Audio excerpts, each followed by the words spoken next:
What's up mga repa? This is Kuya Nikki again, nagbabalik, and today tayo nagluto ng honey garlic pork chops. Ito yung recipe na maiba naman kasi karaniwan kapag nagluluto tayo ng pork chop, it's either pork steak o kaya a breaded pork chop.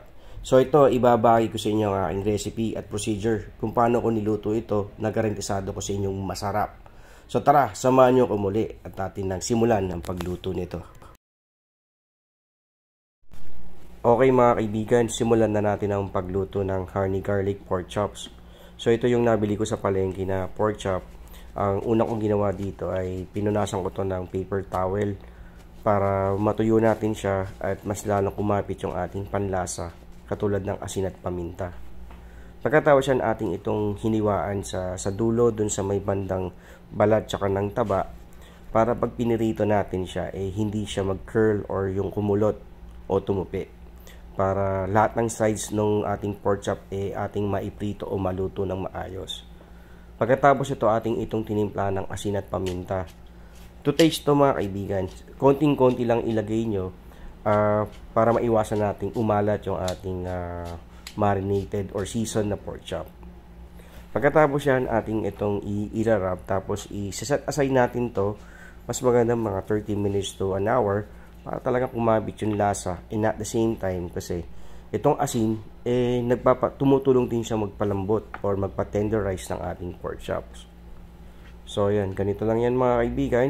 So other side naman natin itong timpla ng asin at paminta ulit. So both sides of the pork chop ating itong timpla ng asin at paminta.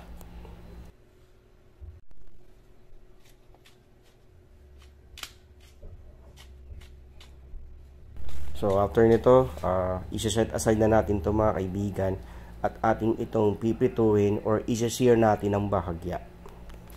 Okay mga kaibigan, simulan na natin yung ating second step dito. So ito, meron lang tayo ditong kawali, nilagyan natin siya ng olive oil para medyo healthy.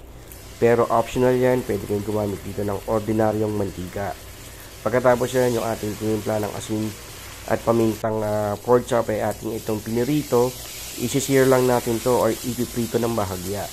Siguro ay mga 3 minutes sa bawat side ng ating pork chop yung ating ginawa dito. Huwag nyo i-overcook yung pork chop kasi titigas to mga kaibigan. Lalo na yung ating pork chop nabili na natin sa palengke at hindi sa butterfly cut.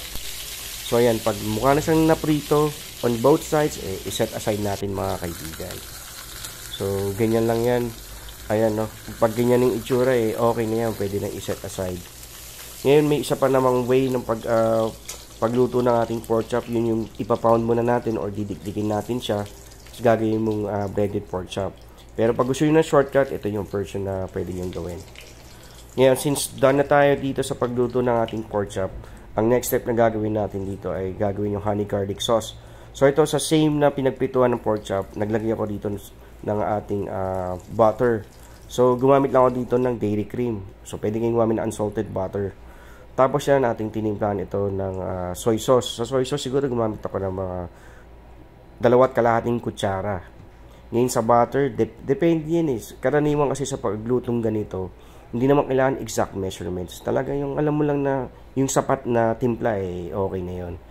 Tapos ito, ating nilagyan din ito ng honey.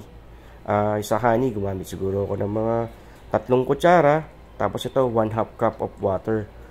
In that way, mabawasan natin yung alat ng ating soy sauce. Pagkatapos yan, meron din ako ditong dinikdik na bawang. 4 na piraso ginamit ko rito para talaga makakuha natin yung honey garlic na lasa.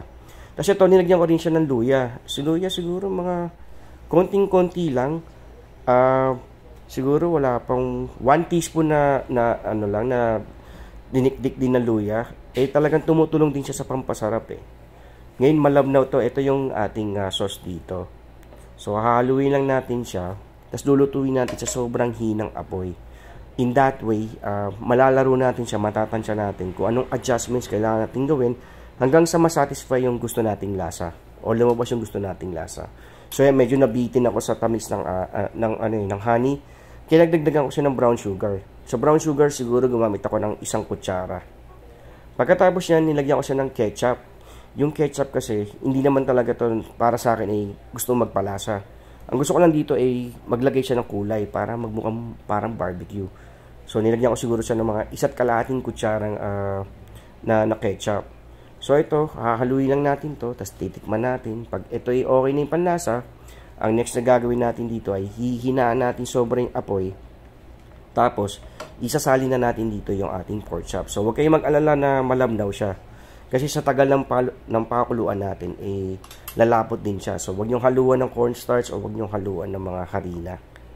So, ayan. Ito yung pork chop natin. So, nabili natin sa palengke yan.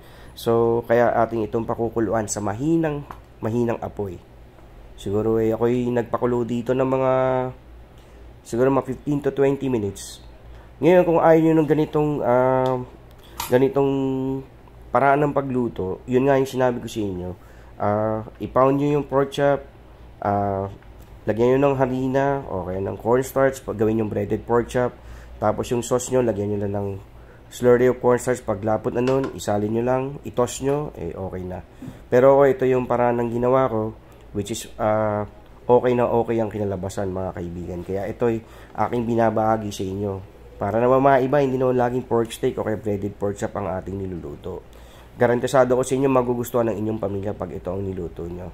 O nga pala, maraming salamat sa inyo sa panonood nyo ng aking videos.